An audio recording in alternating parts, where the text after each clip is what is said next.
Musíš počúvať svoje srdce. Nemusíš vyzerať dobre, aby si sa páčil iným. Nemusíš byť dokonalý len preto, že to od teba očakávajú. Ak je tvoja duša zvnútra čistá, je to viac než dosť. To je to, čo naozaj chceš.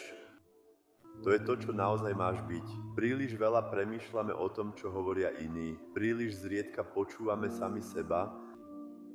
Vieš, čo ťa robí dokonalým? Keď niekoho rozosmeješ, vieš, čo ťa robí dokonalým? Keď sa snažíš robiť dobro pre ľudí okolo seba.